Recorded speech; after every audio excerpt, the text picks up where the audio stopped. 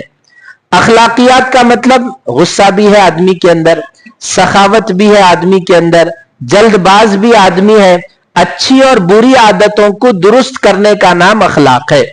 غصہ ہونا نہیں ہونا، ہاں اگر بے پردگی گھر میں دیکھے تو غصے کا اظہار کرنا ہے، گناہ کہیں پر دیکھے تو غصے کا اظہار کرنا ہے، اپنی ذات کے لیے غصہ نہیں کرنا، دین کے لیے غصہ کرنا ہے۔ تو جو عادتیں انسان کے اندر ہے ان عادتوں کو صحیح استعمال کرنے کا نام اخلاقیات ہے۔ سخاوت ہے، کہاں کرنا ہے سخاوت؟ نیکی کے کام میں سخاوت کرنا ہے، گناہ کے کام میں سخاوت نہیں کرنا ہے۔ ابھی آپ دیکھے ہوں گے چند ہی دنوں پہلے نوٹاں اڑائے گئے پرانے شہر میں، اور بڈھے بڑے سب مل کے لوٹے۔ تو یہ جو چیز ہے، پیسہ آنے کے بعد آدمی کے پر لگ جاتے ہیں۔ اخلاق جس کے اچھے ہوتے ہیں وہ ہر چیز کو صحیح استعمال کرتا ہے، جس کے اخلاق خراب ہوتے ہیں اس کو قارون کی بھی دولت لا کے دے دو، انہیں آگ لگا کے رکھ دیتا اس لیے اخلاق کو درست کرنا ہے، اس کا اسلام میں ایک شعبہ ہے۔ امام غزالی رحمت اللہ علیہ کی کتاب ہے احیاء العلوم، اس میں انہوں نے اخلاق کو تفصیل کے ساتھ بیان کیا، اچھی عادتیں کیا ہے، اچھے اخلاق کیا ہے اور برے اخلاق کیا ہے، تفصیل سے اس کو انہوں نے ذکر کیا ہے۔ ایک مثال میں آپ کو دے دوں، میں اچھے کپڑے پہنتا ہوں، میں اچھا مکان بناتا ہوں، میں اچھا گھر رکھتا ہوں، اگر اخلاق اچھے ہیں یہ سب چیزوں پر ثواب ملے گا، اور اگر اخلاق اچھے نہیں ہیں، اچھے کپڑے اس لیے پہنا لوگاں میرے کو دیکھ کے سمجھنا میں بڑا مالدار ہوں، میرے ویسے کپڑے مارکیٹ میں کوئی نہ پہنا، ایسی نیت سے اچھے کپڑے پہنا تو گنہگار ہوگا۔ اچھی گاڑی اس لیے رکھا ہے لوگاں دیکھ کے بولنا واقعی گاڑی تو ان کی ہے بھائی، لوگاں میری تعریف کرنا، لوگاں میرے کو بڑا مالدار سمجھنا، اس نیت سے اچھی گاڑی رکھا تو گنہگار ہوگا۔ اچھی گاڑی اس لیے رکھا کہ سہولت ہوگی، ایکسیڈنٹ ہوا تو بھی میں جلدی نہیں مروں گا، اس نیت سے مہنگی گاڑی بھی رکھ دیا تو گنہگار نہیں ہوگا۔ یہ سب مسئلہ اخلاق کے اوپر ہے، جیسے اچھے اخلاق ہوں گے چیزوں کو استعمال کرنے میں ویسے اچھی ارادے وہ کرے گا۔ یہ دین کا پانچواں شعبہ تھا اخلاقیات، ہر ایک کے ساتھ اچھا رہنا، بڑوں کا اکرام کرنا، چھوٹوں پر شفقت کرنا، بزرگوں کا احترام کرنا، یہ سب چیزیں اخلاق میں سے ہے۔